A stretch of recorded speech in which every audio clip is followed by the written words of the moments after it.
Oi, galera do café. Eu quero agradecer a oportunidade de estar aqui para poder dividir com vocês uma leitura muito interessante que eu fiz num livro que chama Elias está nas ruas. Ele é um livro mensagem, ele não é um livro para teólogos. O interessante desse livro, ele foi escrito, quer dizer, a ideia dele começou em 1989. O pregador Caio Fábio ainda fazia parte da Igreja Presbiteriana do Brasil. E ele foi convidado para um evento na Vinde, um congresso. E ele foi chamado para ser um dos preletores. E ele nessa fase, ele estava estudando João 17, mas de repente ele sentiu que teria que falar sobre Elias, que consta nas escrituras em 1 Reis 17. Então, Elias foi um profeta que ele apareceu num momento que o rei Onri estava sendo substituído pelo filho, o rei Acabe. Acabe era péssimo como rei, pior do que Onri já não foi bom. E Acabe, ele fez uma aliança com Jezabel, que era uma sacerdotisa de um deus pagão. E isso nos faz pensar que quando a liderança é ruim, com certeza o povo sofre, é inevitável. Mas uma coisa que eu achei também muito interessante nessa leitura, que a colocação do Caio, eu achei muito benigna no caso de compreensão, que ele não estava se colocando numa posição acima de outras pessoas para estar exortando, mas uma posição de ser exortado por essa mensagem. Então, eu vou ler alguns trechos para vocês, para que vocês possam entender bem o conteúdo. Ele colocou na página 11, que ele estava fazendo a introdução ao livro ainda, ele colocou: não leia este livro ouvindo minha voz como um timbre exortativo. Sei que o texto é forte, mas sei também que não é um juízo meu dirigido a ninguém. O fato de ter consciência de que sou uma pessoa ainda tão inacabada me impede de produzir qualquer coisa para os outros que não seja, antes de tudo, uma exortação a mim mesmo. É muito legal e importante a gente saber que toda inspiração que vem de Deus para nós, primeiramente, é para nossa própria autoexortação, no sentido da gente criar uma consciência maior a respeito daquilo que nos está sendo inspirado.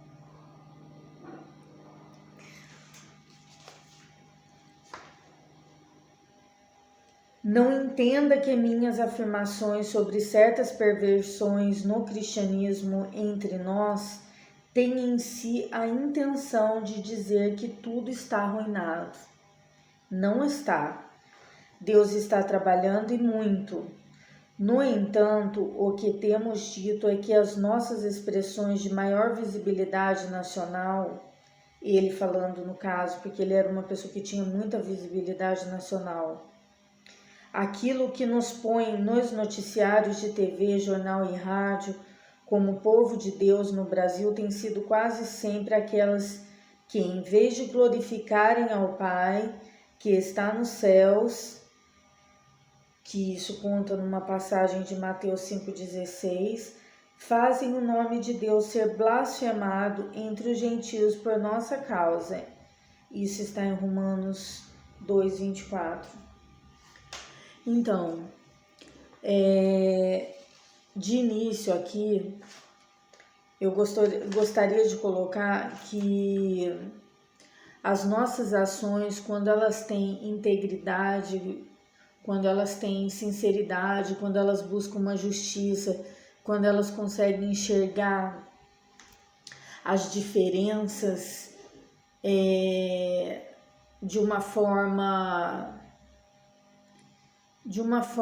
que a gente consiga amar as pessoas, independente das diferenças, porque o cenário do cristianismo no Brasil, como em muitas outras partes do mundo, tem sido um cristianismo que está perdendo a essência do amor. Esse livro é muito rico, então eu vou ser breve nessa introdução para vocês. A questão é a seguinte: o cenário que estava acontecendo no tempo de Elias está acontecendo até os dias de hoje. O poder político está dominando os líderes do cristianismo. Na época de Acabe, Jezabel tinha os profetas do Deus pagão que ela seguia, que ficavam em volta dela falando tudo que ela queria ouvir.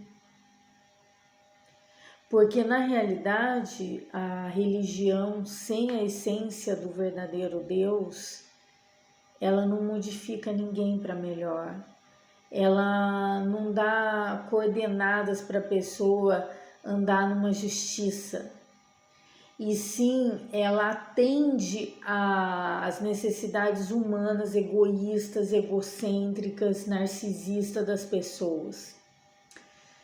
Então, Acabe e Jezabel praticavam muita maldade contra o povo, muita injustiça, e se baseavam nessas leis criadas pelo próprio egocentrismo humano, dessa religião pagã humana, né? Inventada, porque nós que somos cristãos, a gente que crê em Jesus Cristo, a gente sabe que, como ele disse, eu sou o caminho, a verdade e a vida, e ninguém chega ao Pai se não for por mim. Antes da vinda dele aqui, o Espírito Santo tocava, o Espírito de Deus tocava os profetas para dar uma direção verdadeira ao povo. E essas pessoas conseguiam se posicionar de uma maneira muito mais justa e chamava reis, sacerdotes, pessoas do poder à consciência. Hoje em dia a gente pode reparar que existem políticos em volta dos políticos, muitos religiosos falando tudo o que eles querem ouvir.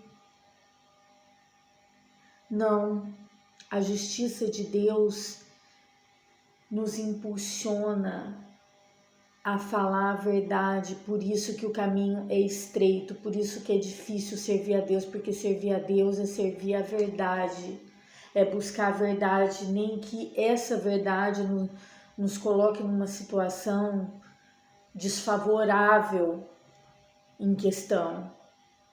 Então, é o que eu queria falar para vocês. O teor desse livro fala sobre o nosso posicionamento diante das injustiças dos líderes,